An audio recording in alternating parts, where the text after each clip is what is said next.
During the Great Depression, which I'm old enough to remember, there was, and most of my family were unemployed, working class, there wasn't, it was bad, much worse subjectively than today, but there was an expectation that things were going to get better. There was a real sense of hopefulness. There isn't today.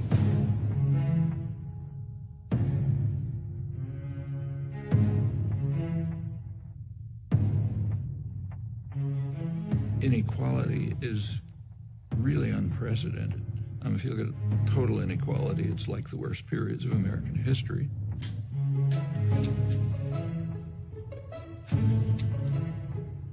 But if you refine it more closely, the inequality comes from the extreme wealth in a tiny sector of the population, fraction of 1%. There were periods like the Gilded Age in the 20s and the Roaring 90s and so on, when a situation developed rather similar to this. Now this period's extreme, because if you look at the wealth distribution, the inequality mostly comes from super wealth. Literally, the top 0.1% are just super wealthy. Not only is it extremely unjust in itself, inequality has highly negative consequences on the society as a whole. Because the very fact of inequality has a corrosive, harmful effect on democracy.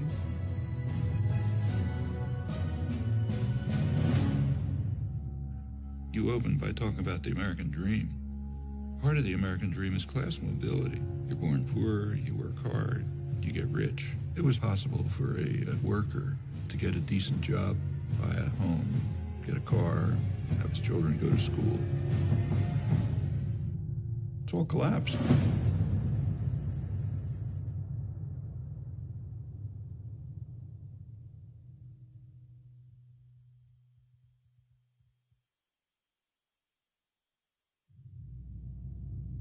Imagine yourself in an outside position, looking from Mars. What do you see?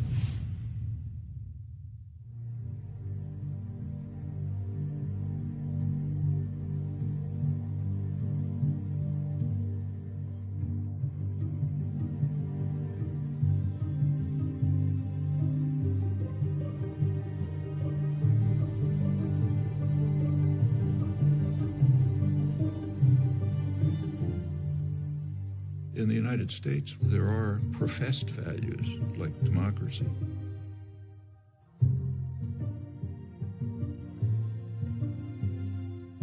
In a democracy, public opinion is going to have some influence on policy. And then the government carries out actions determined by the population. That's what democracy means. It's important to understand that privileged and powerful sectors have never liked democracy, and for very good reasons. Democracy puts power into the hands of the general population and takes it away from them. Now, it's kind of a principle of concentration of wealth and power.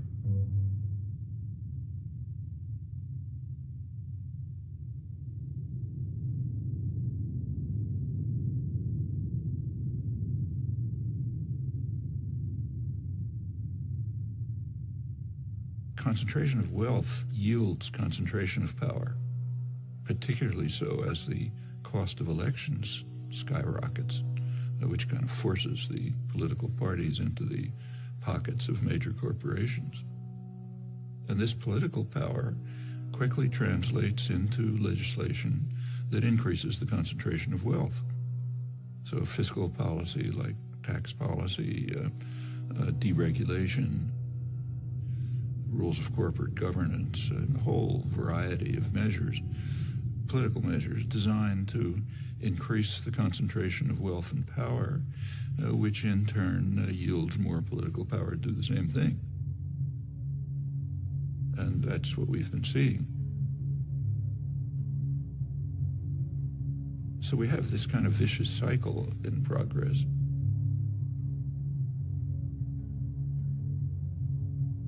You know, actually it is so traditional that it was described by Adam Smith in 1776. You read famous Wealth of Nations. He says in England, the principal architects of policy are the people who own the society, in his day, merchants and manufacturers. And they make sure that their own interests are very well cared for, however grievous the impact on the people of England or others. Now, it's not merchants and manufacturers, it's financial institutions and multinational corporations. The people who Adam Smith called the masters of mankind, and they're following the vile maxim, all for ourselves and nothing for anyone else. They're just going to pursue policies that benefit them and harm everyone else. And in the absence of a general popular reaction, that's pretty much what you'd expect.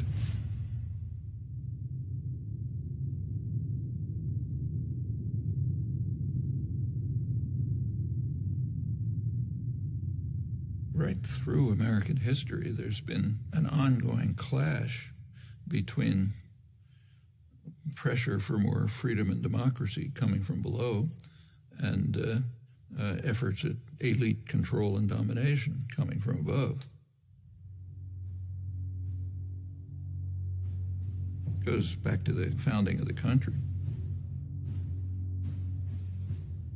James Madison, the main framer, who was as much of a believer in democracy as anybody in the world at that day, and nevertheless felt that the United States system should be designed, and indeed, with his initiative, was designed, so that power should be in the hands of the wealthy, because the wealthy are the more responsible set of men.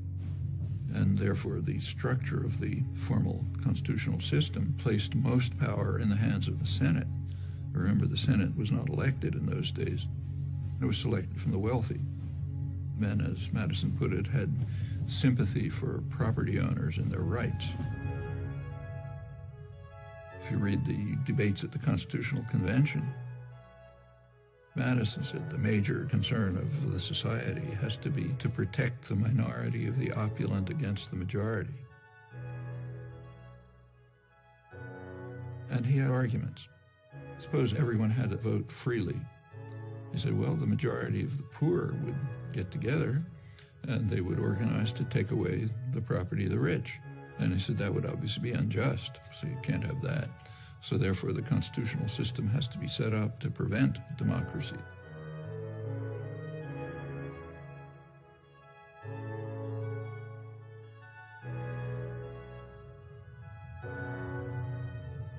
Which is of some interest that this debate has a hoary tradition. It goes back to the first major book on political systems, Aristotle's Politics. He says of all of them, the best is democracy. But then he points out exactly the flaw that Madison pointed out. If Athens were a democracy for free men, the poor would get together and take away the property of the rich. Well, same dilemma, they had opposite solutions. Aristotle proposed what we would nowadays call a welfare state. He said, try to reduce inequality.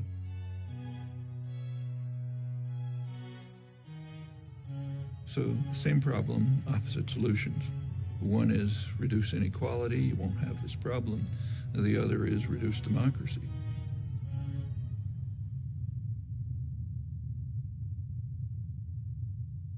If you look at the history of the United States, it's a constant struggle between these two tendencies. A democratizing tendency that's mostly coming from the population, a pressure from below, and you get this constant battle going on, periods of regression, periods of progress. The 1960s, for example, were a period of significant democratization.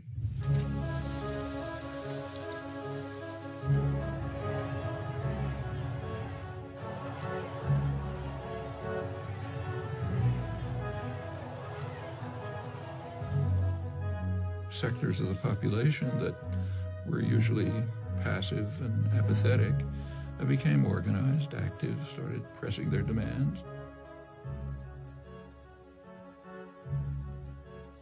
And they became more and more involved in decision-making, activism, and so on. It just changed consciousness in a lot of ways.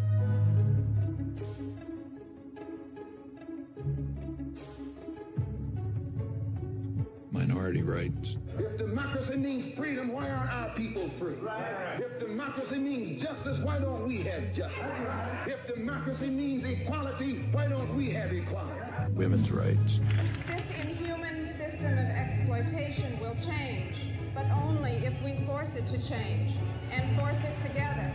Concern for the environment. A unique day in American history is ending, a day set aside for a nationwide outpouring of mankind seeking its own survival. Opposition to aggression. I'd say to those who criticize us for the militancy of our dissent that if they are serious about law and order, they should first provide it for the Vietnamese people, for our own black people, and for our own poor people.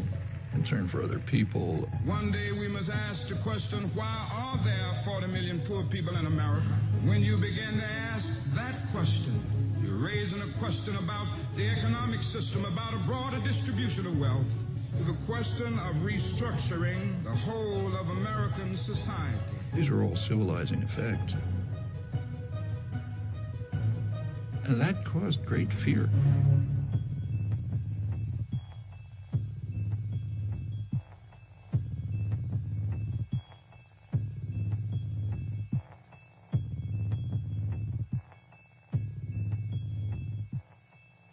I hadn't anticipated the power of, I should have, but I didn't anticipate the power of the reaction to the civilizing effects of the 60s. I did not anticipate the strength of the reaction to it. The backlash.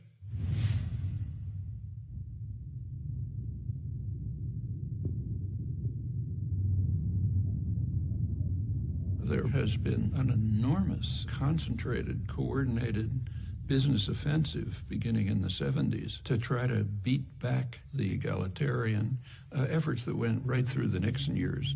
You see it in many respects. I mean, over on the right, you see it in things like the famous Powell Memorandum, sent to the Chamber of Commerce, the major business lobby, by later Supreme Court Justice Powell, warning them that business is losing control over the society. And something has to be done to counter these forces. Of course, he puts it in terms of defense, defending ourselves against outside power.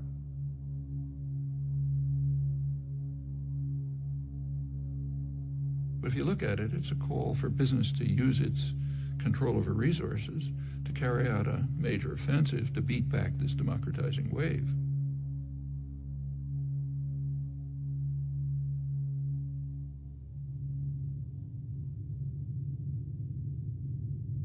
Over on the liberal side, there's something exactly similar. The first major report of the Trilateral Commission is concerned with this. It's called the Crisis of Democracy. Trilateral Commission is liberal internationalists. Their flavor is indicated by the fact that they pretty much staffed the Carter administration. They were also appalled by the democratizing tendencies of the 60s and thought we have to react to it. They were concerned that there was an excess of democracy developing. Previously passive and obedient parts of the population, what are sometimes called the special interests, were beginning to organize and try to enter the political arena. And they said that imposes too much pressure on the state. It can't deal with all these pressures. So therefore they have to return to passivity and become depoliticized. They were particularly concerned with what was happening to young people. The young people are getting too free and independent. None of us will begin any violence, just as any violence it will be because of the police. The way they put it, there's a failure on the part of the schools, the universities, and churches the institutions responsible for the indoctrination of the young. Their phrase, not mine.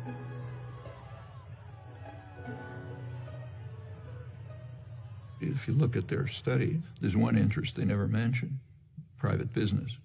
And that makes sense. They're not special interests. They're the national interest, kind of by definition. So they're okay. They're allowed to, have lobbyists buy campaigns, staff the executive, make decisions. That's fine.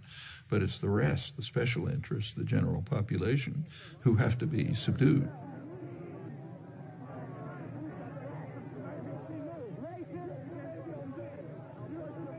Well, that's the spectrum. It's the kind of ideological level of the backlash. But the major backlash, which was in parallel to this, was just redesigning the economy.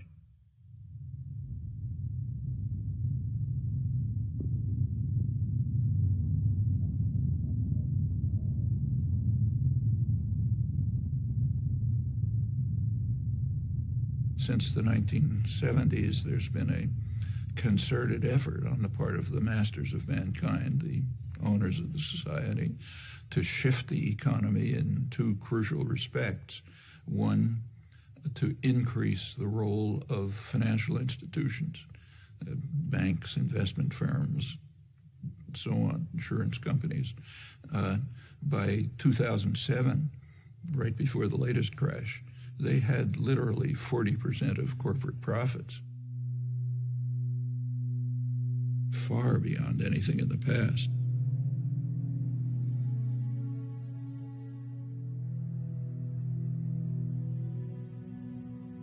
Back in the 1950s, as for many years before, the United States economy was based largely on production. The United States was the great manufacturing center of the world.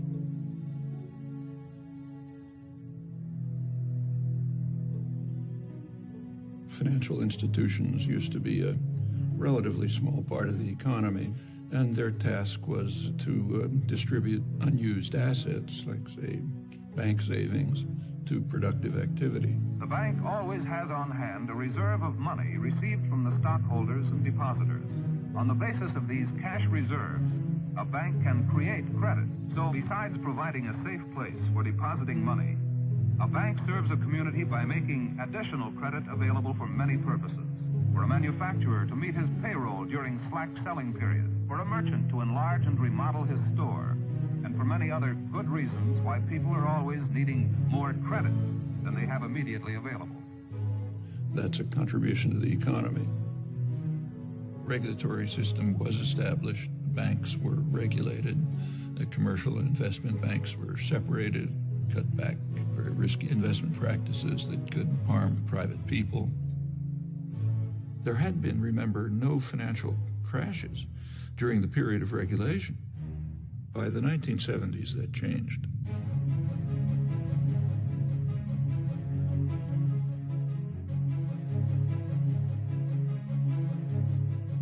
You started getting a huge increase in the flows of speculative capital, just astronomically increased. Enormous changes in the financial sector, from traditional banks to risky investments, complex financial instruments, money manipulations, and so on. Increasingly, the business of the country isn't production, at least not here. The primary business here is business. You can even see it in the choice of directors. So a director of a major American corporation back in the 50s and the 60s was very likely to be an engineer, somebody who graduated from a place like MIT, maybe industrial management. More recently, the directorship and the top managerial positions are people who came out of business schools, learned financial trickery of various kinds, and so on. By the 1970s, say General Electric could make more profit playing games with money than you could by producing in the United States. We have to remember that General Electric is substantially a financial institution today. It makes half its profits just by moving money around in complicated ways. And it's very unclear that they're doing anything that's of value to the economy. So that's one phenomenon, what's called financialization of the economy. Going along with that is the offshoring of production.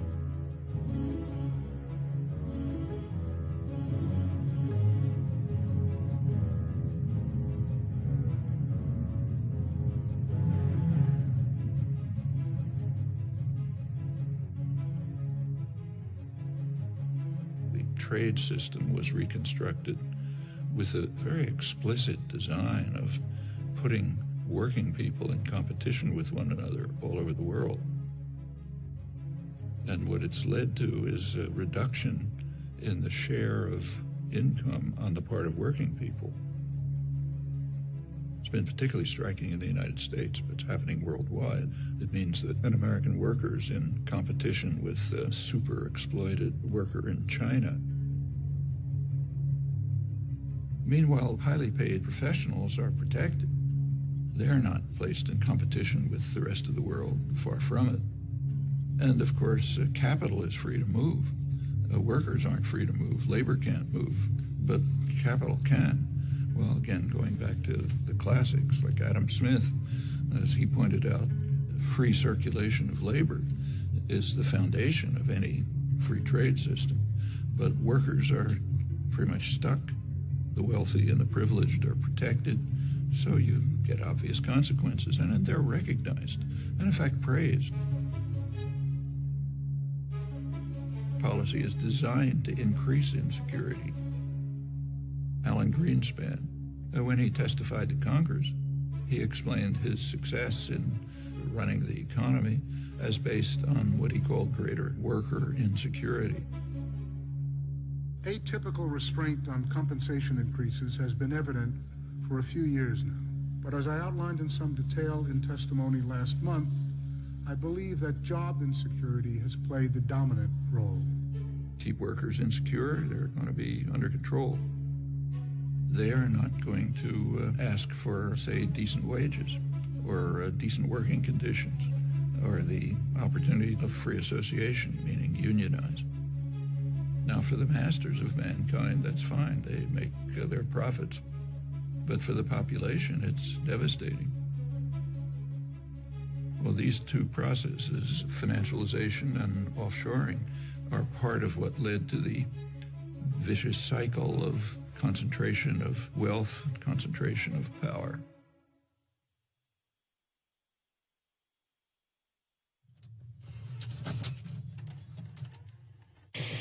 I'm Noam Chomsky. I'm on the faculty at MIT, and I've been getting more and more heavily involved in anti-war activities for the last few years.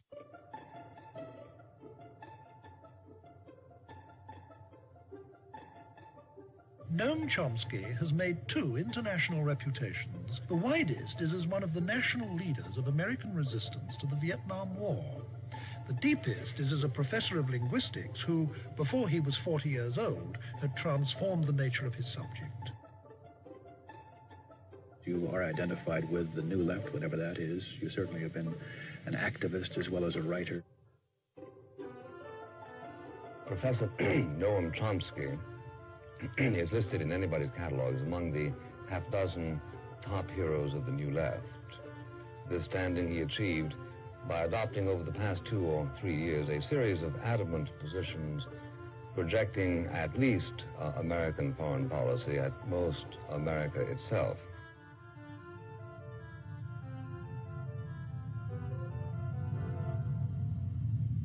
Well, actually, this notion, anti-American, is quite an interesting one. It's actually a totalitarian notion. It isn't used in free societies. So if someone in, say, Italy is criticizing Berlusconi or the corruption of the Italian state and so on, they're not called anti-Italian. In fact, if they were called anti-Italian, people would collapse in laughter in the streets of Rome or Milan. In totalitarian states, the notion's used.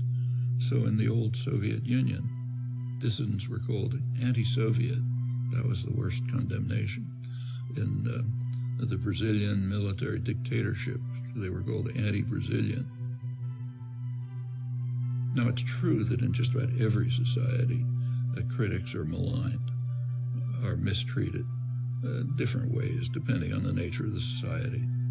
like in the Soviet Union, say Václav Havel would be imprisoned. In a U.S. dependency like El Salvador at the same time, his counterparts would have their brains blown out by U.S.-run state terrorist forces. And other societies that just condemned or vilified and so on. And in the United States, one of the terms of abuse is anti-American. There's a couple of others, like, Marxist. There's an array of terms of abuse. But in the United States, you have a very high degree of freedom. And so if you're vilified by some commissars, who cares? You go on and do your work anyway. These concepts only arise in a culture where if you criticize state power, and by state I mean more generally, not just government, but state corporate power. If you criticize concentrated power, you're against the society, you're against the people. And it's quite striking that it's used in the United States. In fact, as far as I know, the only democratic society where the concept isn't just ridiculed. And it's a sign of elements of the elite culture which are quite ugly.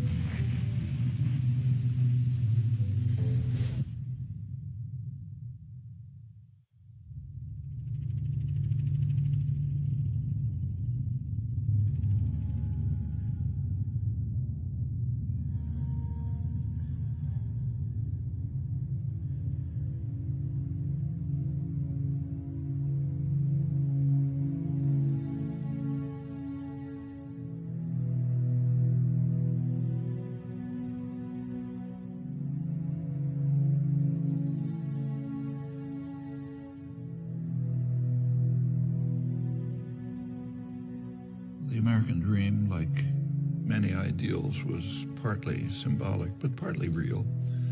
So in the 1950s and 60s, say, there was the biggest growth period in American economic history.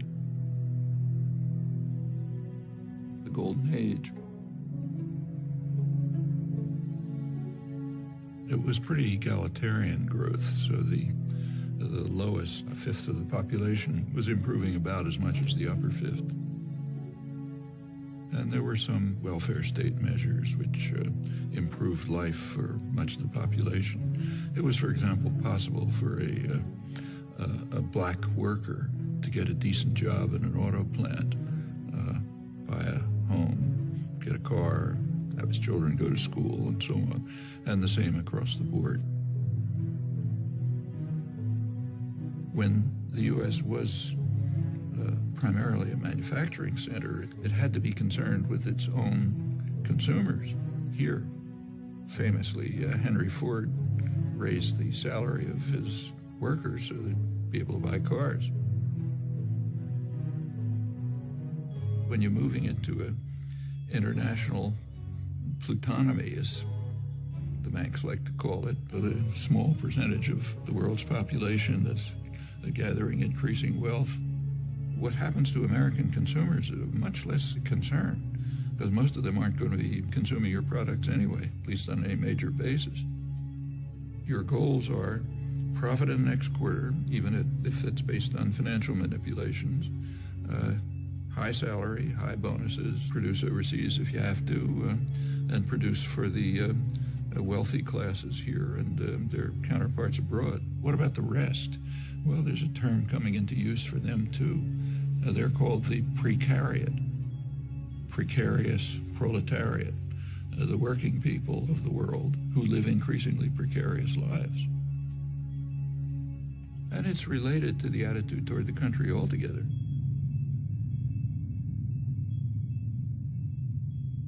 During the period of great growth of the economy, 50s and 60s, but in fact earlier, taxes on the wealthy were far higher. Corporate taxes were much higher. Taxes on dividends were much higher. Simply taxes on wealth were much higher. The tax system has been redesigned so that the taxes that are paid by the very wealthy are reduced, and correspondingly the tax burden on the rest of the population's increased.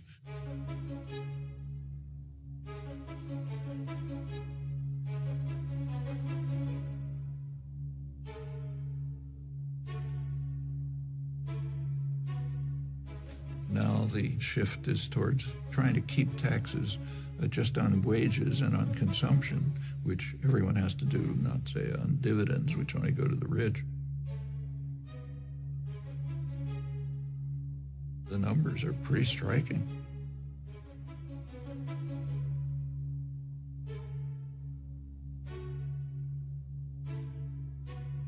Now, there's a pretext. Of course, there's always a pretext. The pretext in this case is, well, that increases investment and increases jobs. But there isn't any evidence for that. If you want to increase investment, give money to the poor and the working people. They have to keep alive, so they spend their incomes.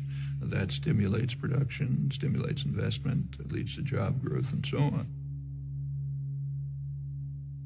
If you're an ideologist for the masters, you have a different line. And in fact, right now, it's almost absurd that corporations have money coming out of their pockets.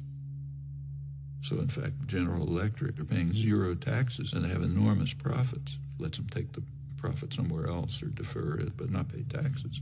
And this is common. The major American corporations shift the burden of sustaining the society onto the rest of the population.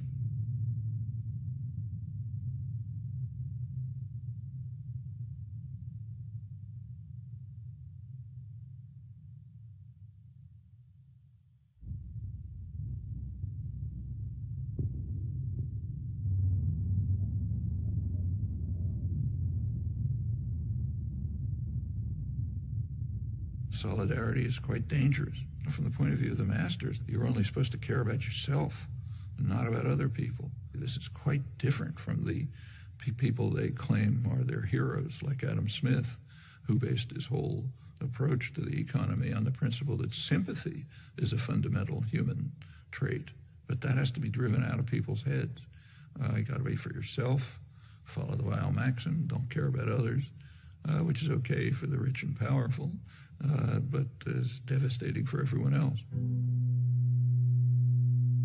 Well, you know, it's taken a lot of effort to try to drive these basic human emotions out of people's heads. And we see it today in policy formation. For example, in the attack on Social Security. Social Security is based on a principle. It's based on a principle of solidarity. Solidarity, caring for others. Social Security means I pay payroll taxes so that the widow across town can get something to live on. For much of the population, that's what they survive on. It's of no use to the very rich, so therefore there's a concerted attempt to destroy it.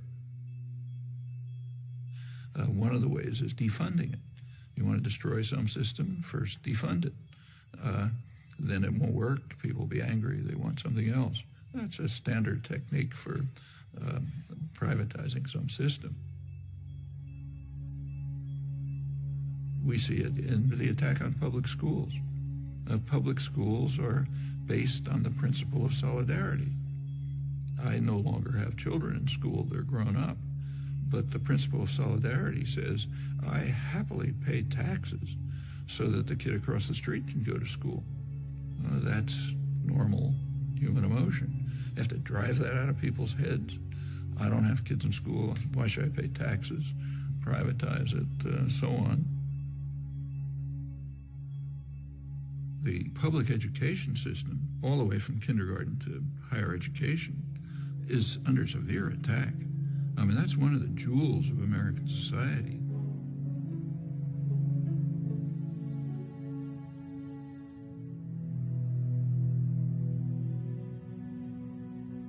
You go back to the golden age again, the great growth period in the 50s and 60s.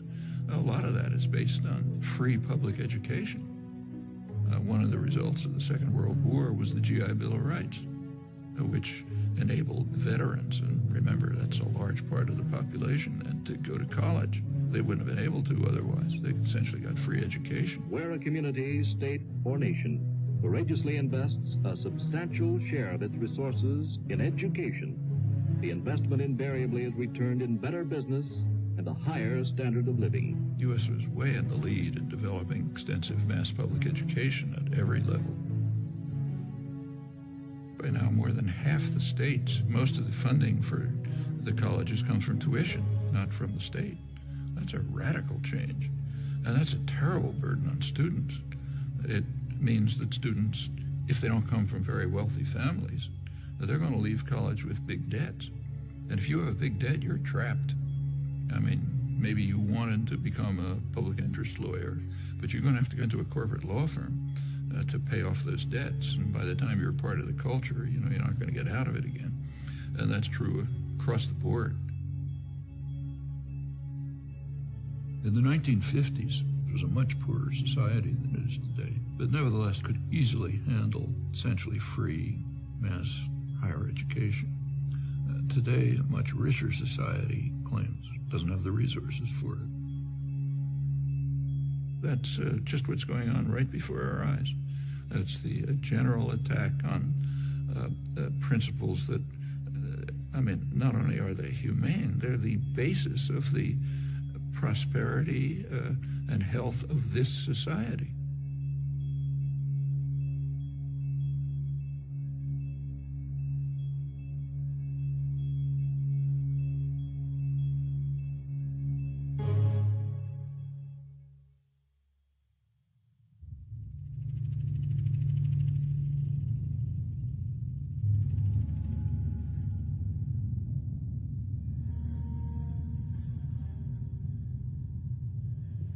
If you look over the history of regulation, say railroad regulation, financial regulation, and so on, you find that quite commonly it's either initiated by the economic concentrations that are being regulated, or it's supported by them. And the reason is because they know that sooner or later they can take over the regulators. And it ends up with what's called regulatory capture. The business being regulated is in fact running the regulators.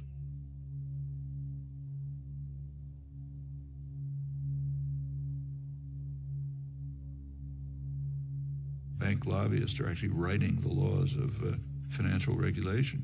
It gets to that extreme. And that's been happening through history, and again, it's a pretty natural tendency when you just look at the distribution of power. One of the things that expanded enormously in the 1970s is lobbying, as the business world moved sharply to try to control legislation. The business world was pretty upset by the advances in public welfare in the 60s, and in particular by Richard Nixon. It's not too well understood, but he was the last New Deal president, and they regarded that as class treachery. In Nixon's administration, you get the consumer safety legislation, safety and health regulations in the workplace, the EPA, the Environmental Protection Agency. Business didn't like it, of course. They didn't like the high taxes, they didn't like the regulation, and they began a coordinated effort to try to overcome it. Lobbying sharply increased. Deregulation began with a real ferocity. There were no financial crashes in the 50s and the 60s because the regulatory apparatus of the New Deal was still in place. As it began to be dismantled under business pressure and political pressure, you get more and more crashes.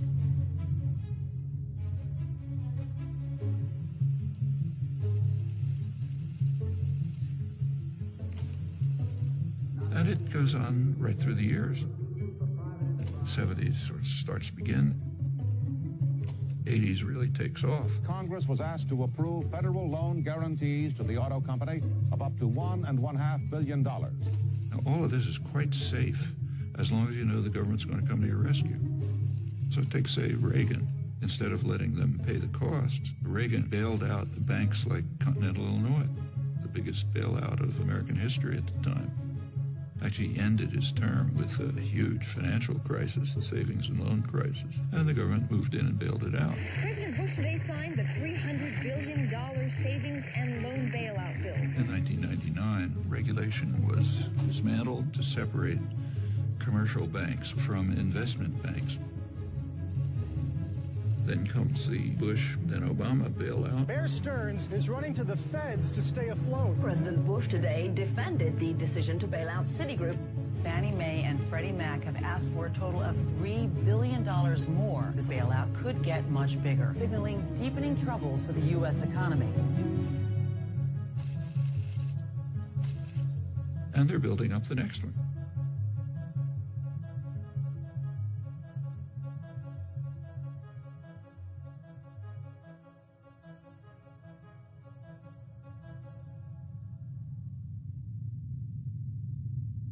Each time, the taxpayer is called on to bail out those who created the crisis, increasingly the major financial institutions. In a capitalist economy, you wouldn't do that. In a capitalist system, that would wipe out the investors who made risky investments. But the rich and powerful, they don't want a capitalist system. They want to be able to run to the nanny state as soon as they're in trouble and get bailed out by the taxpayer. That's called too big to fail. I mean, there are Nobel laureates in economics who significantly disagree with the course that we're following. People like Joseph Stiglitz, Paul Krugman, others. None of them were even approached. The people picked to fix the crisis were those who created it. The Robert Rubin crowd, the Goldman Sachs crowd, they created the crisis, are now more powerful than before. Is that accident? Well, not when you pick those people to create an economic plan. I mean, what do you expect to happen? Meanwhile, for the poor, let market principles prevail. Don't expect any help from the government. The government's the problem, not the solution, and so on. That's essentially neoliberalism. And it has this dual character, which goes right back in economic history. One set of rules for the rich, opposite set of rules for the poor.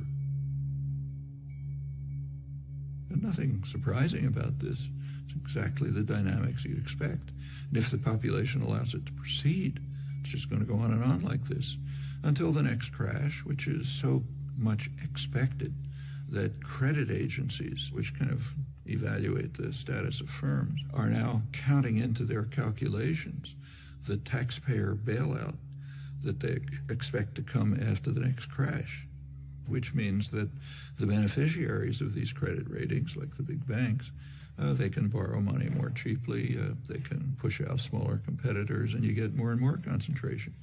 Everywhere you look, policies are designed this way, which should come as absolutely no surprise to anyone. That's what happens when you put power into the hands of a narrow sector of wealth, which is dedicated to increasing power for itself, just as you'd expect.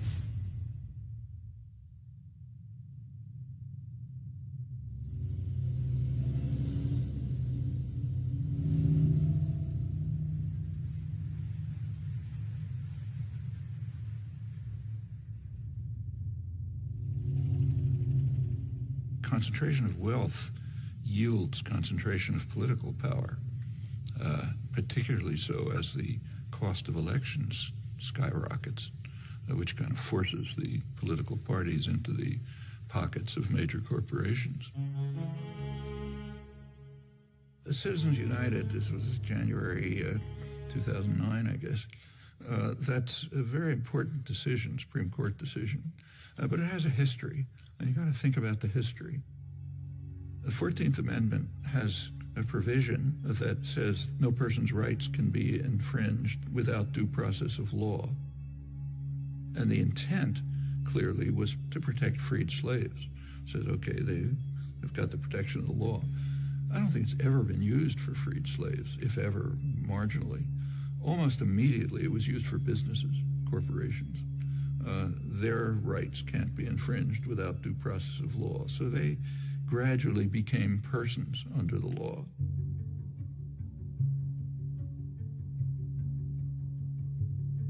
Corporations are state-created legal fictions. Maybe they're good, maybe they're bad, but to call them persons is kind of outrageous. So they got personal rights back about a century ago, and that extended through the 20th century. They give corporations rights way beyond what persons have. So if, say, General Motors invests in Mexico, they get national rights, the rights of a Mexican business. While the notion of person was expanded to include corporations, it was also restricted. If you take the 14th Amendment literally, then no undocumented alien can be deprived of rights if they're persons. Undocumented aliens who are living here and building your buildings, cleaning your lawns, and so on, they're not persons. But General Electric is a person, an immortal, super powerful person. This perversion of the elementary morality and the obvious meaning of the law is quite incredible. In the 1970s, the courts decided that money is a form of speech. Buckley versus Valia. And then you go on through the years to Citizens United, which says that the right of free speech of corporations, namely to spend as much money as they want, can't be curtailed. Take a look at what that means. It means that corporations, which anyway have been pretty much buying elections, are now free to do it with virtually no constraint. That's a tremendous attack on the residue of democracy. It's very interesting to read the rulings, like Justice Kennedy's swing vote. His ruling said, well, look, after all, CBS is given freedom of speech. They're a corporation. Why shouldn't General Electric be free to spend as much money as they want? I mean, it's true that CBS is given freedom of speech, but they're supposed to be performing a public service. That's why. That's what the press is supposed to be. General Electric is just trying to make money for the chief executive and some of the shareholders. It's an incredible decision, and it puts the country in a position where business power is greatly extended beyond what it always was. This is part of that vicious cycle. The Supreme Court justices are put in by reactionary presidents who get in there because they're funded by business. That's the way the cycle works.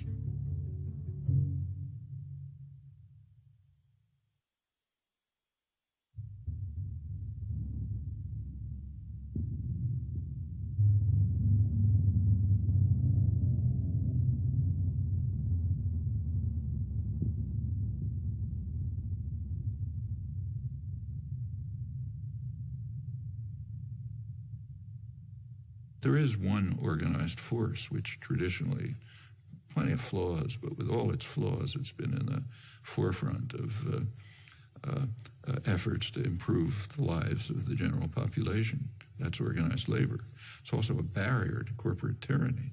So it's the one barrier to this vicious cycle going on, which does lead to corporate tyranny.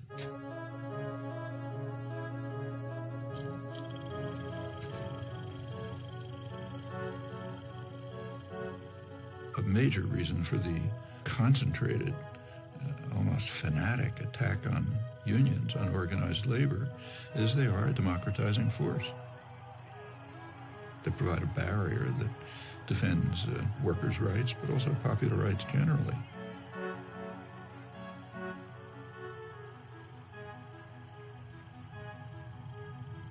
And that interferes with the prerogatives and power of those who own and manage the society.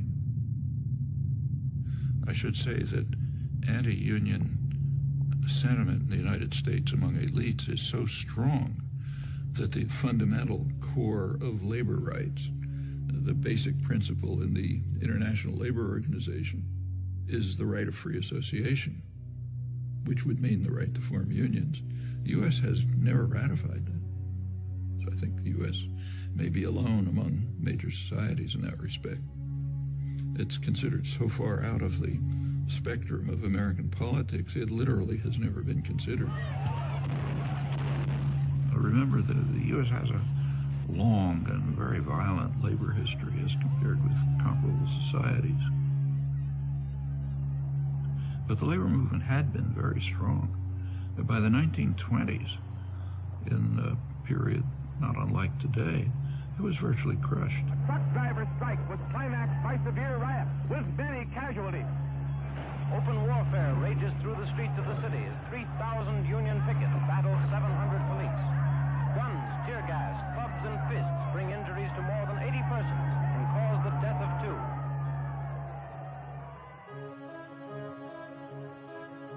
2. By the mid-30s, it began to reconstruct. Franklin Delano Roosevelt, he himself was rather sympathetic to progressive legislation that would be in the benefit of the general population, but he had to somehow get it passed. So he informed labor leaders and others, force me to do it. What he meant is go out and demonstrate, organize, protest, develop the labor movement. When the popular pressure is sufficient, I'll be able to put through the legislation you want. I am not for a return to that definition of liberty under which for many years a free people were being gradually regimented into the service of a privileged few. I prefer that broader definition of liberty. So there was a kind of a combination of a sympathetic government and, by the mid-30s, very substantial popular activism. There were industrial actions, there were sit-down strikes, which were very frightening to ownership. You have to recognize a sit-down strike is just one step before saying, we don't need bosses, we can run this by ourselves.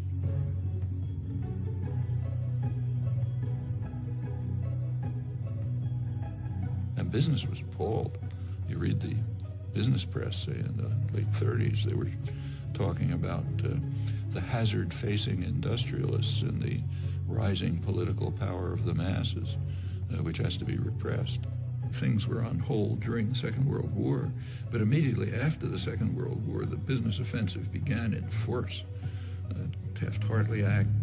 The Taft-Hartley Act was written for only one purpose: to restore justice and equality in labor management relations. McCarthyism was used for massive corporate propaganda offensives to attack unions. It increased sharply during the Reagan years. I mean, Reagan pretty much told the business world, if you want to illegally break organizing efforts and strikes, go ahead. They are in violation of the law, and if they do not report for work within 48 hours, they have forfeited their jobs and will be terminated. Continued in the 90s, and of course with George W. Bush, who went through the roof. By now, less than 7% of private sector workers have unions.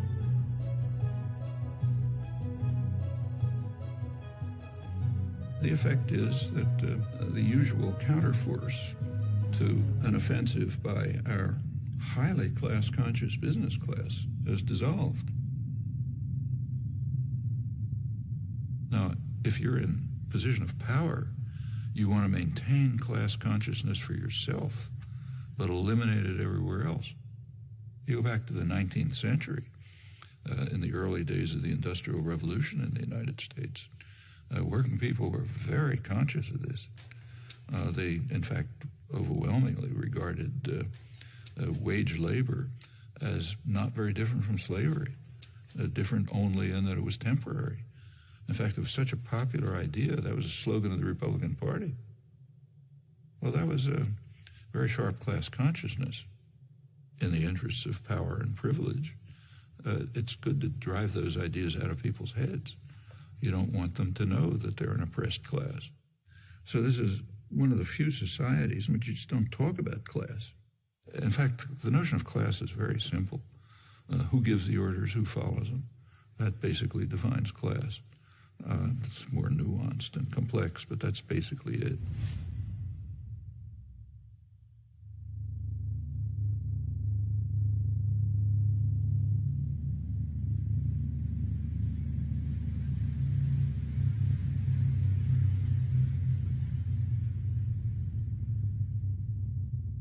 The public relations industry, the advertising industry, which is dedicated to creating consumers, it's a phenomenon that developed in the freest countries, in Britain and the United States. And the reason is pretty clear. It became clear by, say, a century ago, that it was not going to be so easy to control the population by force. Too much freedom had been won. Labor organizing, parliamentary labor parties in many countries, women starting to get the franchise and so on. So you had to have other means of controlling people. And it was understood and expressed that you have to control them by control of beliefs and attitudes. Well, one of the best ways to control people in terms of attitudes is what the great political economist Thorstein Veblen called fabricating consumers.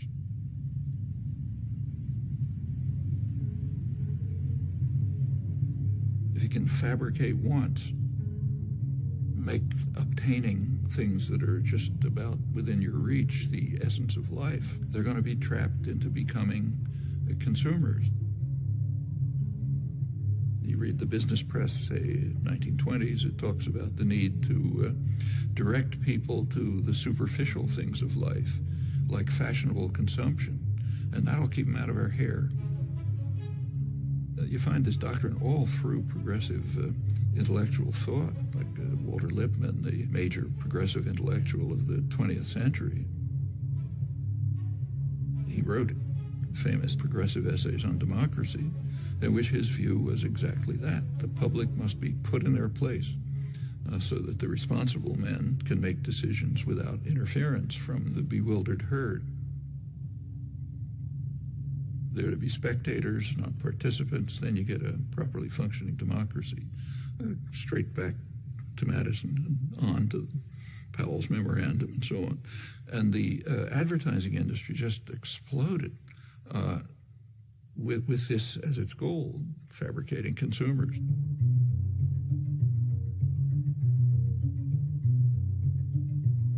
And it's done with great sophistication. You don't see many wild stallions anymore. He's one of the last of a wild and very singular breed. Come to Marlboro country. The ideal is what you actually see today, where, let's say, teenage girls, if they have a free Saturday afternoon, will go walking in the shopping mall, not to the library or somewhere else. The idea is to try to control everyone, to turn the whole society into the perfect system. Perfect system would be a society based on a dyad, a pair. The pair is you and your television set, or maybe now you and the internet, in which that presents you with what the proper life would be, what kind of gadgets you should have. And you spend your time and effort gaining those things which you don't need and you don't want, and maybe you'll throw them away. But that's the measure of a decent life. What we see is in, say, advertising on television. If you've ever taken an economics course, you know that markets are supposed to be based on informed consumers making rational choices.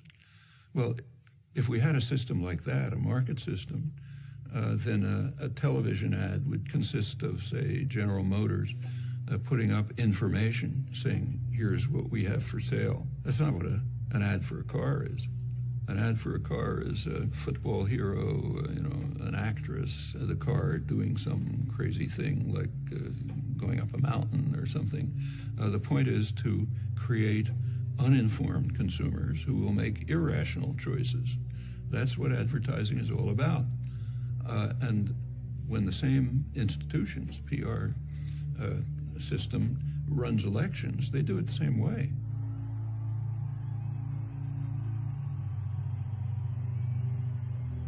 They want to create an uninformed electorate which will make irrational choices, often against their own interests. And we see it every time one of these extravaganzas take place.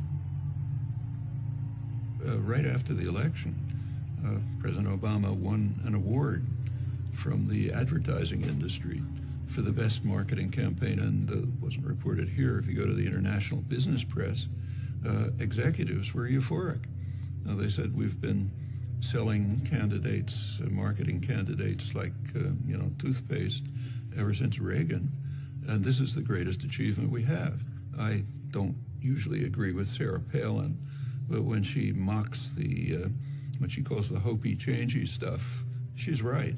First of all, Obama didn't really promise anything. That's mostly illusion. You go back to the campaign rhetoric and take a look at it. There's very little discussion of policy issues, and for very good reason, because public opinion on policy is sharply disconnected from what the two-party leadership and their financial backers want. Policy, more and more, is focused on the private interests that fund the campaigns, with the public being marginalized.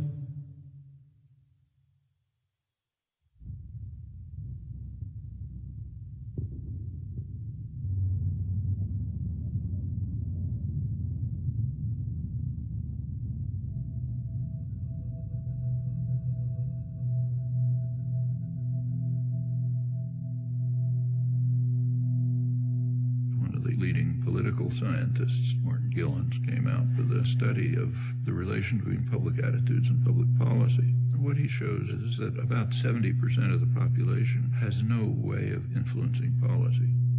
They might as well be in some other country. And the population knows it. What it's led to is a population that's angry and frustrated, hates institutions. It's not acting constructively to try to respond to this. There is popular mobilization and activism, but in very self-destructive directions. It's taking the form of unfocused anger, attacks on one another, and on vulnerable targets. That's what happens in cases like this. It is corrosive of social relations, but that's the point.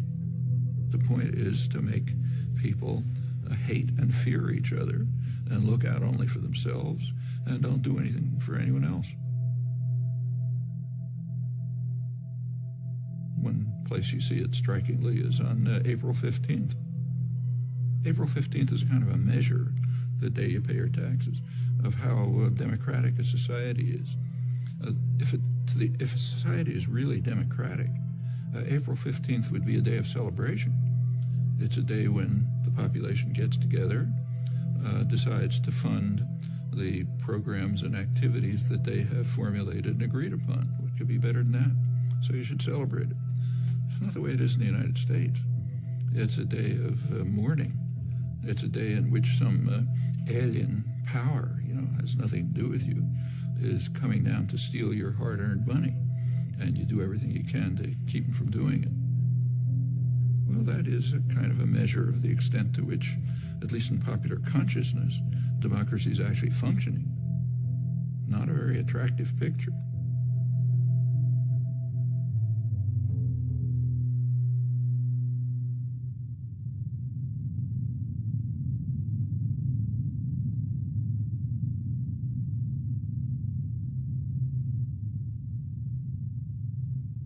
The tendencies that we've been describing within American society, unless they're reversed, it's going to be an extremely ugly society. A society that's based on Adam Smith's vile maxim, all for myself, nothing for anyone else.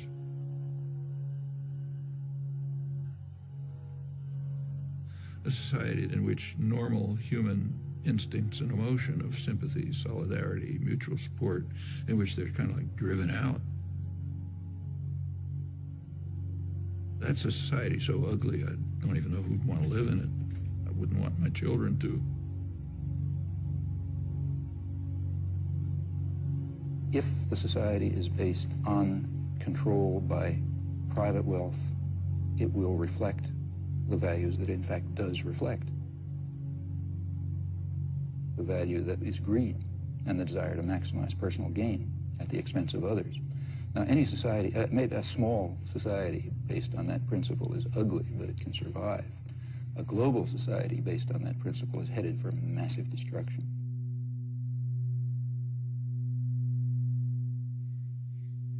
I don't think we're smart enough to design in any detail what a perfectly just and free society would be like. I think we can give some guidelines, and more significant, we can ask how we can progress in direction. John Dewey, the leading social philosopher in the late 20th century, he argued that until all institutions, production, commerce, media, unless they're all under participatory democratic control, we will not have a functioning democratic society. As he put it, policy will be the shadow cast by business over society. Well, that's essentially true.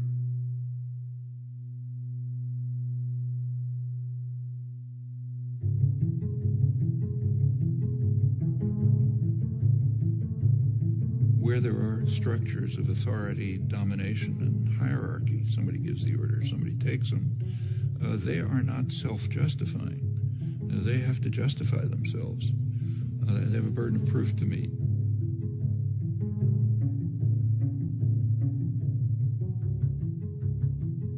Well, if you take a close look, usually you find they can't justify themselves.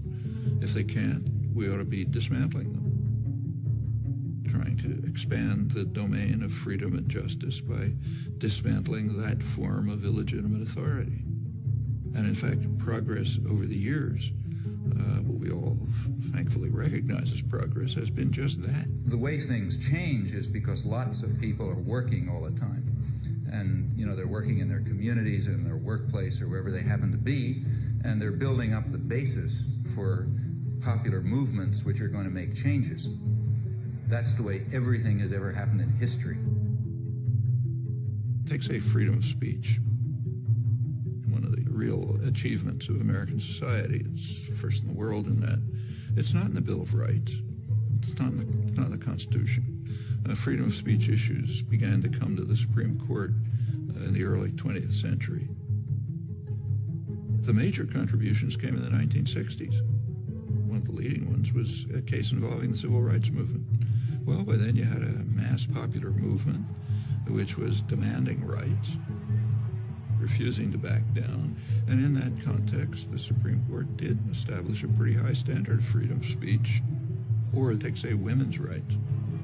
Women also began identifying oppressive structures, refusing to accept them, bringing other people to join with them. Well, that's how rights are won. To a non-trivial extent, I've also spent a lot of my life in activism. I mean, that doesn't show up publicly, but yeah. Actually, I'm not terribly good at it. I'm not the greatest organizer. I think that we can see quite clearly some very, very serious defects and flaws in our society, our level of culture, our institutions, which are going to have to be corrected by operating outside of the framework that is commonly accepted. I think we're going to have to find new ways of political action. But the activists are people who have created the rights that we enjoy. They're not only carrying out policies based on information that they're receiving, but also contributing to the understanding. Remember, it's a reciprocal process. That you have a great deal of... You try to do things, you learn. You learn about what the world is like. That feeds back to the understanding of how to go on. There's huge opportunities. It is a very free society, still the freest in the world. Government has very limited capacity to coerce. Corporate business may try to coerce, but they don't have the mechanism. So there's a lot that can be done if people organize, struggle for their rights as they've done in the past, and they can win many victories.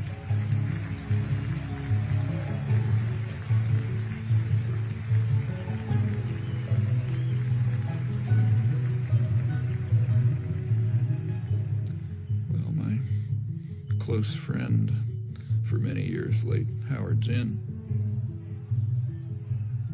to put it in his words, that what matters is the countless small deeds of unknown people who lay the basis for the significant events that enter history.